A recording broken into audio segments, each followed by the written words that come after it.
can't raise the debt ceiling without doing something about what's driving us to borrow more money and to live beyond our means. The idea that we should continue to spend money that we don't have and give the bill to our kids and our grandkids would be wrong. This isn't about me, and frankly, it's not about Republicans. This is about saving the future for our kids and our grandkids. On this vote, the yeas are 221, the nays are 201. The bill is passed without objection. The motion to reconsider is laid on the table. Well, that vote to increase the debt ceiling passed the House. Speaker Boehner was one of the votes for increasing the debt ceiling, despite what he said a few months ago about not doing that. This comes on the day when the head of the Congressional Budget Office said this in testimony about the federal debt.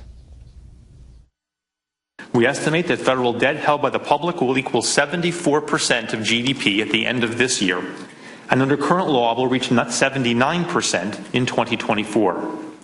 Such large and growing federal debt could have serious negative consequences, including restraining economic growth in the long term, giving policymakers less flexibility to respond to unexpected challenges, and eventually increasing the risk of a fiscal crisis. So what about this? Back and forth. We're back with the panel. Charles. Look, if you're not holding any cards, you fold.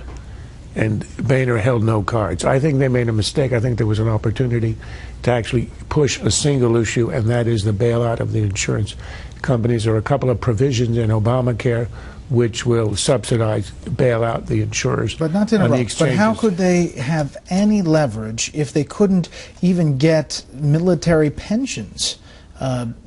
I mean, they didn't have any votes to get the minimal things. How could they get insurance bailouts? Well, had the Republicans been able to agree among themselves in the House to pass a prohibition on a bailout of insurers, Harry Reid would have tried to stop it in the Senate. And imagine him having to make the case and Obama having to make the case. I'm willing to risk the breach of the debt ceiling and the first time in American default in order to preserve the bailout of insurance. Make that case, Harry. See how long that's going to last. But I mean, they did it with Ted Cruz, and they held the line. But it was on an issue of abolishing Obamacare, on which there is not an overwhelming majority. You talk about the bailout of insurers, there's an overwhelming majority of Americans who will say no. If you're going to risk the debt ceiling or if you're going to shut down the government, you have to choose an issue on which you know you've got 80% of the population. They would have easily have 80% of the population, and I would have liked to see the Democrats defend a bailout and risk the debt ceiling. But there weren't enough Republicans in the House who would do that, and thus Boehner had no cards, and thus he had to fold. It was the right thing to do, given his circumstances. Kirsten? Yeah, look, I think Boehner absolutely did the right thing, and I think if you're the Republicans, you just want to get. You want to stay on Obamacare. You don't want to change the subject to anything else, and this would have changed the subject. And I think they probably would have lost in the end, even if they tried this gambit. We saw the damage that was done to the Republican Party the last time, and I think it's smart for them to just try to move towards the election, the upcoming elections, and just talk about Obamacare as much as they can. Well, I agree with that, but I think it would have been wise to fight a little bit on the debt ceiling. I mean, I think that Charles' argument about attaching the bailouts provision would have been a good one had there been more consensus in the Republicans, the House Republicans. But explain to me how the president doesn't come out and say, this is paying for Congress's previous bills, and Democrats need to hold the line, and he gets Senator Reid to do the same thing, and he says we can't attach anything, and then Democrats fall in line, and they do the exact same thing that they did with Ted Cruz, and then Republicans look the exact same way. First of all, I think it's very different when you're talking about the debt ceiling versus a government shutdown.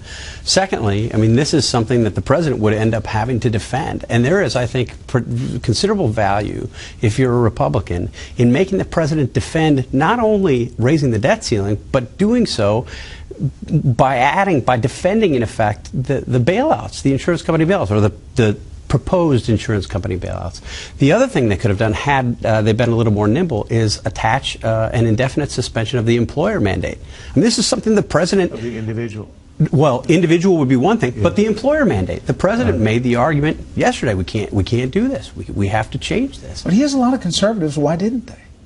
Because basically, at the end of the day, you have 30 or 40 people who don't want to vote for a hike in the debt ceiling, period. This is why they couldn't do the military COLA argument. It's why they couldn't do anything. It's why Boehner ultimately had to do what he did. It's hard for conservatives who argued that they were not going to vote to increase the debt ceiling or that they were going to use this to fight to go back and explain to their constituents why that didn't happen. Would Mary Landrieu and other red state Democratic senators have opposed this thing of stopping a bailout and risk the credit of the United States? Senator Reid might not have brought it up for a vote. Well, but it would have been an issue out there. Everything would have hinged on it.